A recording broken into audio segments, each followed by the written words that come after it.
Welcome back to Pastor Plek's podcast. I am so glad that all of you are joining us live as we are live streaming right now all across all of our platforms. Pretty exciting. And we have with us in studio Catie Sas, and we have a live studio audience today of two. I think there was three, and there was four, actually. Four. We had four in the live studio audience. So glad all of you are joining us. We believe in quality, not quantity. That's right. Here. We have quality live studio audience, not quantity. All right, so let's talk about this past Sunday. We talked about really friendship and moving from a friend to a deep friend. And just to review, we talked about this the previous, that when you have proximity to somebody, you're just a stranger. Mm-hmm. Proximity plus time makes you an acquaintance. Right. Proximity plus time plus transparency makes you a friend. Proximity plus time plus transparency plus purpose makes you a deep friend. And then all those things plus accountability make you a forever friend. And so last week we talked about what it looks like to move from a friend to a deep friend. And some of the things we brought up that kind of get in the way of deep friendship is we lack purpose to unite our common problems, our common priorities, and then our common actions. And so common problems, which I actually found was from Proverbs 17:17, says this: a friend loves at all times, and a brother is born for adversity. And I don't think that necessarily means like a family brother. That means like, someone who's a brother. So let's talk about that just in your own life. When, Catie, have you experienced common problems with people that actually maybe brought you closer? Oh gosh, all the time. So the first person that comes to mind is Katie Foster. Katie Foster and I have probably fought more than any friend that I've ever had. And she would say the same about me. We just can fight with each other. But whenever those fights are restored, then we're so much closer. And so how do you do that? We're just forever friends. Yeah. Open, honesty, and communication. Okay, yeah. All right, awesome. We just tell each other, hey, you hurt my feelings. And we have to apologize. And we have very strong personalities, so we hurt each other's feelings a lot. And so we have to apologize a lot. Can I just share something I think that makes you really gifted as a human? And you may not even realize that it's something you do. It's you know how to own your feelings. Have you always been that way? I don't know. I don't really know. Do you understand what I mean by that? Because what you just said is like, you hurt me. You hurt my feelings. And I made this on my mind because I just do marriage counseling a lot. But usually people start telling other people how they're feeling as opposed to just saying how they're feeling. Does that make sense? So it goes like this. I feel like you're feeling very upset and angry, and so I mind read you, as opposed to just simply state how I'm feeling and how you hurt me. People can go like, you probably were triggered back when you were a kid, so you're still screwed up from blah, blah, blah. And what you need to do is, as opposed to just deal with, man, you hurt my feelings. Like we do a psychoanalyst as opposed to just an owning of our own feelings. And we try and fix somebody else so they know how to operate around us and our inadequacies and stuff we need counseling for. Anyway, that was just a for free moment. Oh, thanks. Yeah, so you do well with that. So but what we're talking about here is when I was in combat, one of the things that was really cool is that people from all different backgrounds became united in a deep, deep way. In fact, I got off the phone this week with one of my soldiers who was a private in my unit, and he was great. He God and Jesus wasn't really his thing. However, he called me and just said, hey, I just really appreciate you the way you led us, appreciate your friendship. And we just had a really cool 30-minute conversation this week talking about how he's hunting and trapping bears in Maine. But I just thought that was really cool. And I really appreciated the depth of that. But that was bred out of a deep friendship that was bonded because we had a common purpose over a year in Iraq of defending freedom. So I think I love the way you put it as like, your relationship became the common purpose to have a relationship with, whereas men, we kind of need some objective to go and kill or crush or defend our position or whatever as far as military wise, or go and do something together, which is how men sort of more operate. Well, I think I just learned when I became a Christian that friendship, like the way God designed friendship, isn't to just be cut off whenever you're upset about something. Oh, nice. And so when someone told me that, I thought, Oh, they said the point of friendship is that God would restore and redeem friendship through conflict. And I was like, oh, okay. Like, we're not supposed to just like drop people whenever they like frustrate us You or really whenever give we me don't hope like for them. our church. And It's really so exciting. that's when I was like, okay, well, if there's ever conflict, then it has to be sorted out. How did you like, we learn that? Who can't told you that? just- I don't remember. That's just awesome. Like that to me is like as a new Christian coming to a church and someone said right off the bat, hey, we're supposed to do conflict well, or we're not supposed to cut people off. That's a real blessing because I still think that people in a lot of Christians go, oh, that person's toxic. And they just kind of just throw on them that they're just toxic and I can't deal with them, as opposed to saying, hey, potentially toxic person, you hurt my feelings, or hey, potentially toxic feeling, that didn't go well when you said that to me and you crossed the line. Yeah. Anyway, all right. So this past Sunday, we also had several special guests, which is what in my community. My community group's a weird one because it's got 60 people on the roster, of which 30 show up on a weekly, and of those, we break into groups of about 4 or 5. And we had a group of 5 up here, which was Cody, and it was Cody, it was Aaron, it was Johnny, it was Chris, and then it was Marcos. And so My favorite thing ever. I would love to hear what your perspective was on that, and we'll share what kind of was shared. Well, I loved that I saw different people groups. Like, is that weird to say? No, I guess. Like, what do you I mean? saw like different skin colors. I saw different age groups. I saw different backgrounds, and they all came together, and they talked about a common love and passion that they all have, and that is for Jesus and community and relationships. And so, like, just watching the 5 of them talk about how God has impacted their lives through each other, through very different people that they probably would have never been friends with had it not been Jesus. Yeah, no, that's really true. And I thought it was really particularly funny how Callie Chris, we sometimes call him Crazy Chris because he says some crazy stuff and you're still like, wow. Is he, I had to like go to the bathroom for a second, but is he a Christian? Or does he just come? I think he's just coming right now. Although he's saying a lot of Christian things. No, you know what? I love it though. Yeah, I think he's in process. Yeah. But it was really neat to hear his perspective. And then you've got Aaron. I mean, he was so sweet. Yeah. Is he dating anybody? No. But if you could, help him out, that probably. Oh my gosh. He's so adorable. Yeah, so he's just sitting there, and I think Chris had just shared about one of the gang battles that he was in, where he got out of one car because some dude said, "Hey, I want to sit in the front, shotgun in this car," so he went to a different car as they were patrolling the streets. I'm not sure what you're doing patrolling, but just they're just driving from gas station to gas station, being cool, and the lead car got shot up sprayed by bullets, and one of those dudes took a 45 round to the throat. And so Chris was just like, that was kind of his life. And then Aaron's like, so he introduced himself, and he's like, yeah. What did he say? We came from the same gang or something? We were in the same gang back in LA. And second service, he did change it to, I used to be in the Hells Angels, but it was pretty funny because he is the only one on there. He is the whitest white guy on the planet.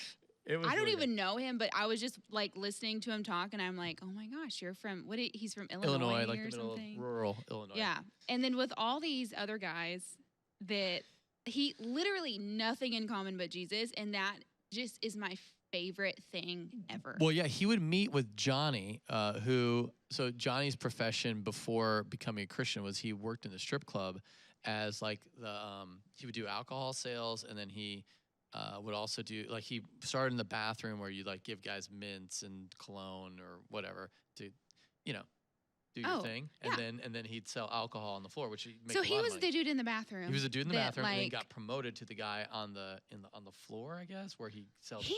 I could see him really like doing well. Yeah. Oh, and he did. Yeah. But he's left that whole lot, left all of that when he became a Christian. Wait, so does he have a job? So now he sells shoes. I love it. Yeah, he's like he really has this really cool website where he is connecting all the like niche shoe sales. And so he went to Atlanta recently, I think, and he got like all the cool shoes that were coming out, all the new Jordans, and anyway. And then he, I love how vulnerable he was being though. oh, it was awesome. Like he was being so real. I wish Cody Sparks maybe would have been a little more vulnerable on stage, but we'll keep it there. Yeah. And Maybe we should have Cody Sparks come out on stage at some point, because I know all the other guys were showing him out with how vulnerable they were being, and just like sharing all of their dirty laundry. Yeah. Like when you get someone on stage that wants to share their dirty laundry so that they make everyone else feel comfortable and show what God has done in their lives, it's huge. What was odd is I know most of their dirty laundry, and they didn't share half of it.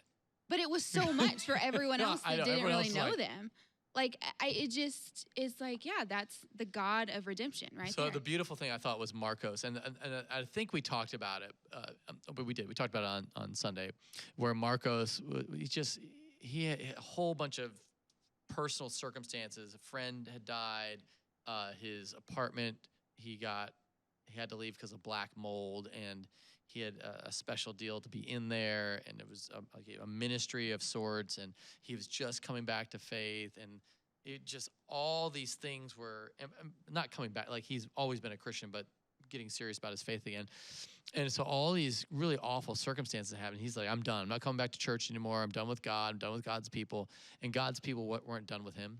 Which is very understandable. Yeah. And so he was not going to come to group the Tuesday before or whatever. And so I texted John. All of us were on a text thread except for Marcos, because Marcos had said, I'm not coming anymore. I'm done with church. And I said, Johnny, you just need to go to his house and pick him up.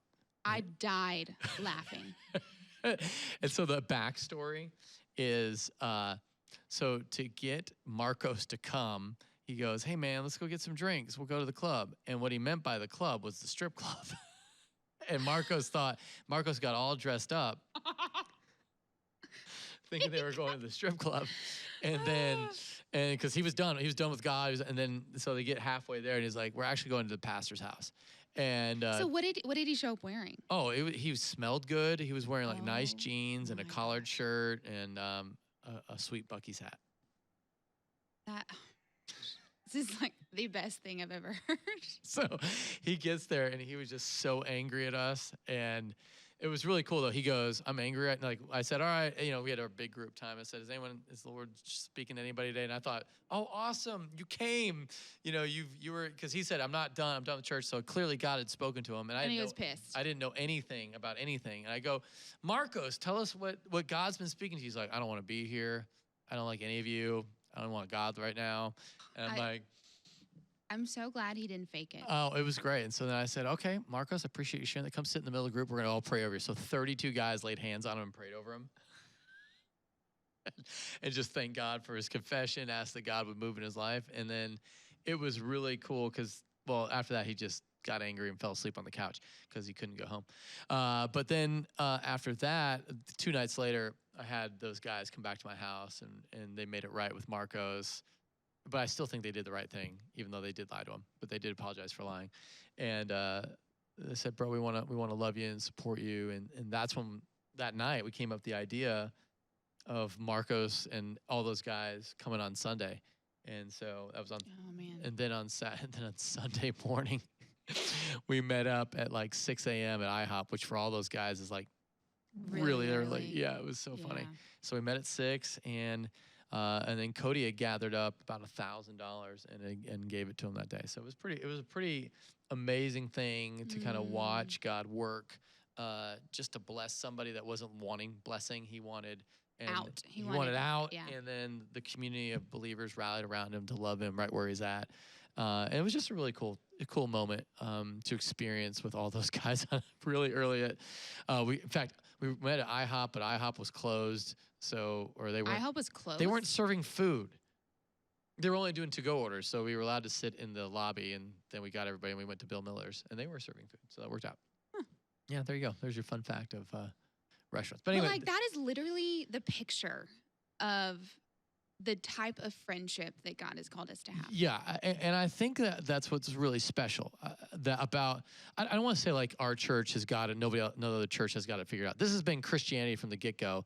I think Acts 13 kind of has a really wide assortment of people that are called together, they're meeting, and they're praying together, and then that's when the Holy Spirit speaks to them, says, "Set aside for me Barnabas and Saul." But before that, it lists out all the guys, and the one's from, it says his name was Niger, which means, he was a black guy. The one guy, you've got Saul, who's from Tarsus. You got Barnabas, it's from Jerusalem. You've got a whole wide swath of colors of people and diversities and backgrounds from all over the Mediterranean. And I really love that of Acts 13. And that's when Saul and Barnabas take off on their first missionary journey.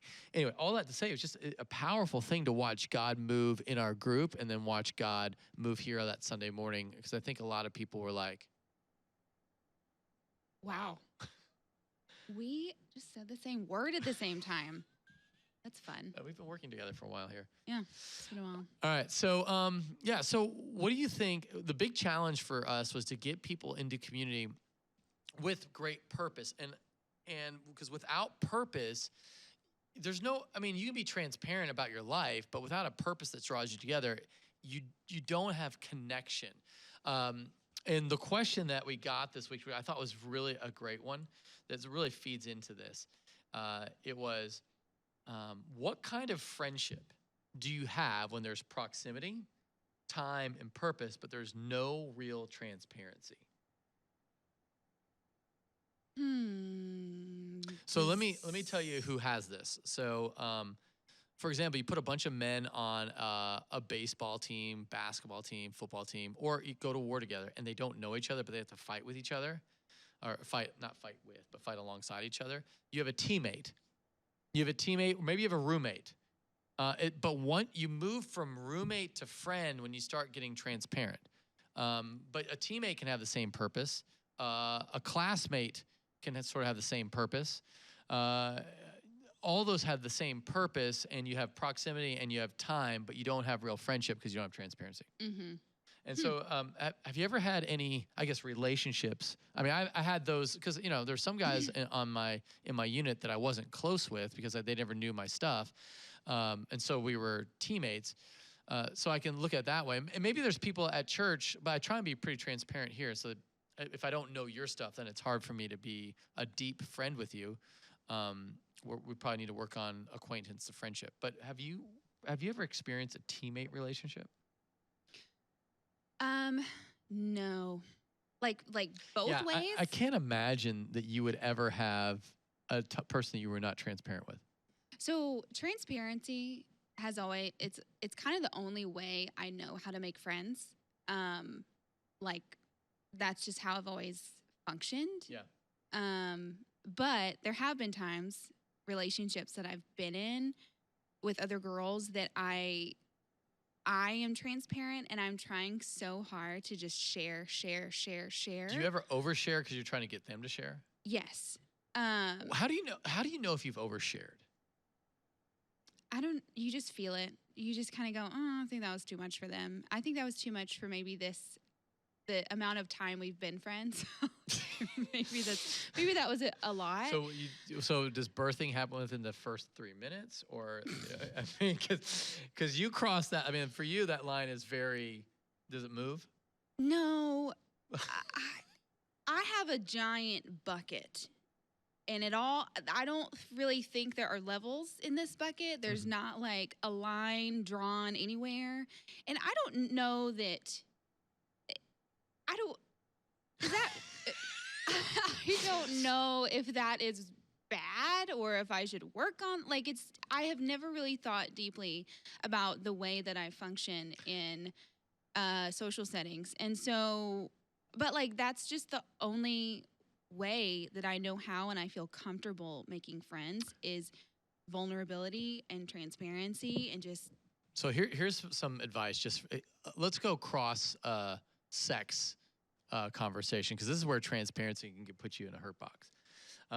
Because if you start sharing about your life and you go too deep too quick, now all of a sudden the person thinks they're in a relationship with you because they became they're thinking marriage is the great purpose, and now they're a deep friend with you because you're on this journey together, and you just like met, and all of a sudden they shared. That's But I want that. Like, I want them to feel like they're a deep friend. And so, like, there have been girls that I have tried so hard to share, and it's kind of like she's just not really, and that's not. But you weren't looking for marriage with her. You're looking for a friendship, and that's perfectly normal. I guess what I'm saying, I'm just talking about across the sexes. Like if you ever, this way, I think that the pitfall is when guys and girls, you both can do this. They meet a guy, they meet a girl, and then they start sharing really deeply, really quickly, and that creates an emotional bond that they weren't ready to follow up with, and they think they're deeper friends than they actually are. And the guy was just like, oh, I just shared that with everybody. Or the girl's like, I just shared that with everybody. And so that guy's like, I remember there was a girl that was at our church a while ago. I won't name her name because now she's back. But anyway, she would just like, these guys, she had a trail of men that sort of would follow her, and they would say like, I met so-and-so, and I just know she's the one. I'm like, how do you know? She's like, well, she looked at me and we had a great conversation. Oh, and she was just like the open, friendly. She is like bubbly, friendly, super sweet, like the kindest person. Everybody's like, oh, that's so great. You're so awesome. And the guy's like, he is like cloud bazillion. Yeah. And and he just like, and then so many guys just, I watched them fall in love and then just take their heart to the dumpster in about a couple weeks. But it was and to be fair, and I was like that a lot maybe, back in the old days. And so I had to learn a lot about oversharing and being too emotionally connecting too soon with the opposite sex. But I wouldn't say I was like that with guys. No? No. Oh, even before you were a Christian? Yeah. Really? Girls, it's totally different because that's how we bond. But with guys, I mean, Ryan was the first guy I dated after becoming a Christian. And then you married him. I didn't really have that much experience dating How did we Christian keep guys. you from dating? You didn't date anybody else? I didn't date anybody. You didn't go on any dates? No. I didn't go on any dates until I met Ryan.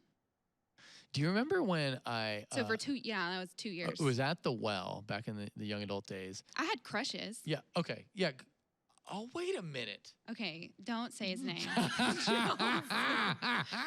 say it. No. Oh man. Okay. Okay. So there was a certain.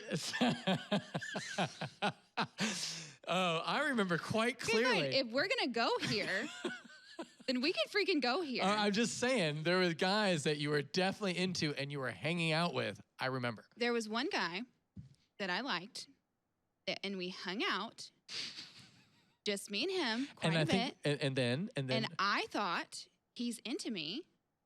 And there was one time where he's spilling his heart and he's telling me something very personal.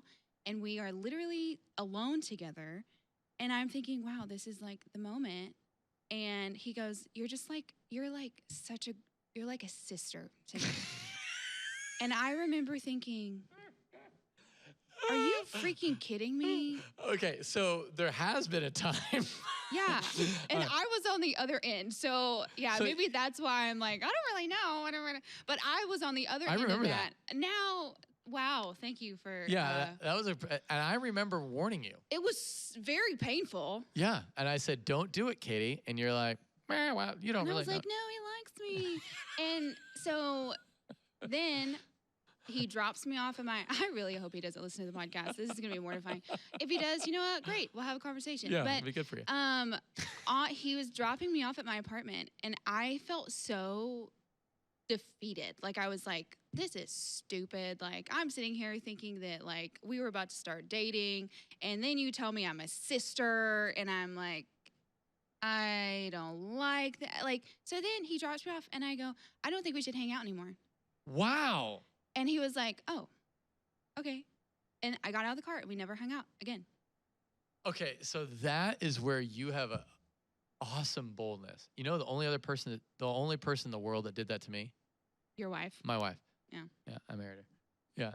When she said that, like, no, you can't say that. And then I just I married her. literally straight to his face the whole time on the way home. I was thinking, okay, like we need to nip this. Like I need to cut this off because this is a waste of my time. How did you like, know to protect your heart like that? I mean, that's like advanced level heart protection. Well, part of me was just really pissed. And then the other part, because I'm like, I've never been strung around like this. Like, are you kidding? I'm awesome. Like, why don't you like me? And so then I was just like, I literally told him just like that. I said, I don't think we should hang out anymore. Wow. And and then he moved. Yeah. Oh, it was great. Oh, I'll never forget that. All right, so I do remember when, I don't know if you remember this, but I did sit Ryan down next to you at the well, and you didn't give him the time of day initially. Really? Oh, You yeah. intentionally did that? I did. I was like, Ryan, well, I'm going to introduce you to Katie. And I sat down, and you talked to him for like a little bit, and then you walked away. And I was like, well, there goes that one. So anyway, you ended up marrying him, which is great. He just needed something to pursue, I guess. Well, I think I just, You were talking to everybody. So well, no, I didn't really like a lot. Like I was kind of weird. But then when I saw him play volleyball, it just connected for you. and he didn't have a shirt on, so that was helpful. Yeah. So I think he was not in his element in a social, like every man for themselves social setting. Yeah. And then once you saw him in his setting. Yeah. And I think that when it comes to dating, you need to see the person in their element. Oh yeah, because he's, I'm the very talkative, like I'll just talk to everybody. But then I thought he was the most boring person in the world because he just did not talk. And I mean, I was like, oh man, he's like really. You had to carry the conversation on both sides. Well, no, I just never talked to him. And I was like, he looks hot, like playing volleyball. But I was like, I don't know. So how did you break through to the cool part of Ryan? We went on a mission trip together. Oh, well, that's ironically how Adrian and I started dating, was on a mission trip. We went to a mission trip to Bolivia together. Oh, wow. Yeah, and then we were partnered together, and they partnered me with her because there's like 11 other girls, and they said, this is the one that has a head on her shoulders, and she won't do anything stupid with Chris, and then I ended up marrying her. So fun. Yeah, anyway, so that, and it was shortly after that, no, it was shortly before, it was right before that she said, don't ever talk to me again. And I said, no, we can't do that. And then, yeah, anyway. Man. Wow, Yeah. pretty wild, right? All right. Well, can't tell if people are entertained or bored by yeah, this. I don't know. So anyway, but deep friendship happens with purpose. You've got to be on purpose. And the best purpose to ever have is about leading people to Jesus. And so that's why they went 2 by 2. When I think about the disciples, they went 2 by 2. And Noah's Ark. What? No, not Noah's Ark. Although that is true, they did go 2 by 2, but it wasn't because they had a purpose. It's because they don't have animals don't have purpose other than. Okay, but listen, Ava's been very obsessed with the Ark lately, and so we've been learning a lot about Noah's Ark. And right. Moses did what God said, and he Noah, called, but whatever. Oh, right. Noah. We are know live, Katie. I know my Bible. All right, so here we go. But when the disciples got together in Matthew 10, Jesus, called out the different pairs. And amongst the different pairs, they weren't paired together probably for good reasons, but they were part of the 12. One was Matthew the tax collector and Simon the zealot. And if you're not, Matthew the tax collector, I think everyone knows he was a bureaucrat, worked for the IRS, but the IRS had different enforcement policies in the Roman Empire. Like they would just take your house. Hold on. What was the IRS called back then? The Internal Revenue Service was just called the Army. They would just come in and take your money whenever the tax collector said. In biblical times? Yeah. Oh, they would just come and take your money. So Matthew would say, hey, let's reconcile the debts. He had a list of all the population, and he'd get their, you owe this much, and you owe this much, and you owe this much. And so everyone would pay their taxes. And if you didn't pay their taxes, then he'd say, hey, they owe, $100,000, and they actually only owed 80, but he got to keep 20, and so he would just pad his pockets with that, which was an acceptable practice in those days. What a businessman. Yeah, it was a normal way of making your living. You just had to have no friends.